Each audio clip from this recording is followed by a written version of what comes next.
This is a podcast from the Business Times. Good morning. It's Monday, August 24th, 2026. From the Business Times news desk, here are your headlines. What you need to know. Prime Minister Lawrence Wong outlines a fundamental shift in family support at the National Day rally with more childcare leave, greater financial support, and lower preschool fees. U.S. Treasury Secretary Bessent writes of an economic D-Day for Iran in the Financial Times. A sweeping sanctions package targeting Iran's trade partners is due to be announced at 2 tomorrow morning Singapore time. Indonesia names 72 suspects in a crackdown on deliberate land burning as Haze-linked asthma cases triple in Malaysia. In Singapore, Prime Minister Lawrence Wong used his third National Day rally on Sunday to announce a fundamental shift in how Singapore supports families. The government will extend more childcare leave, provide greater financial support throughout the child-raising years, not just around birth and lower preschool fees. PM Wong said the aim is to support parents more consistently across the full journey of raising children. The rally also addressed Singapore's need to adapt to rapid changes in technology and the global order. In world news, major U.S. economic sanctions on Iran are expected to be announced at 2 tomorrow morning Singapore time, when Treasury Secretary Scott Bessent holds a press conference.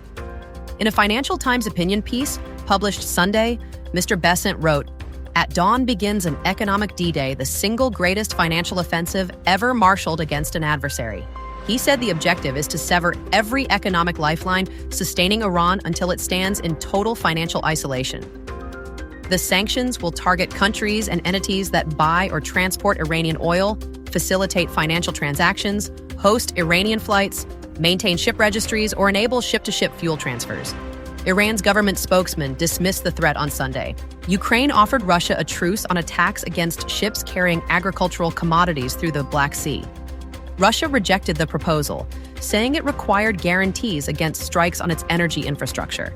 In the region, Indonesian police named 72 suspects on Sunday in a crackdown on deliberate land, burning across 5 provinces in Kalimantan and 4 in Sumatra.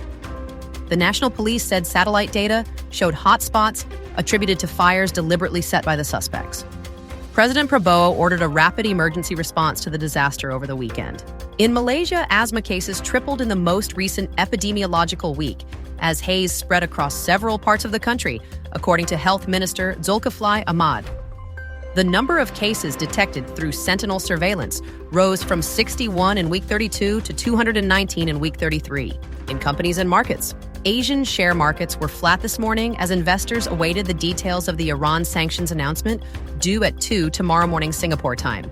Oil slipped more than $1 a barrel as investors took profits ahead of the announcement. Brent crude fell to $93.17 a barrel. West Texas Intermediate was at $85.86. Gold traded near a 3-month high above $4,620 an ounce, building on a third consecutive week of gains as concerns over a weaker U.S. dollar pushed investors toward alternatives. Markets are also watching NVIDIA's quarterly results due Wednesday, seen as a bellwether for global AI demand. And stocks we're watching include OUE Healthcare, and Mapletree Industrial Trust, whose CEO Lily Lair is stepping down on October 1st to become Group Chief Financial Officer of Mapletree Investments, the trust's sponsor. For updates throughout your day, visit bt.sg. And don't forget to check in with our daily wrap podcast, Market Focus Weekly, at 6 this evening. This is a podcast by the Business Times. Find more BT podcasts at businesstimes.com.sg/podcasts or wherever you get your podcasts.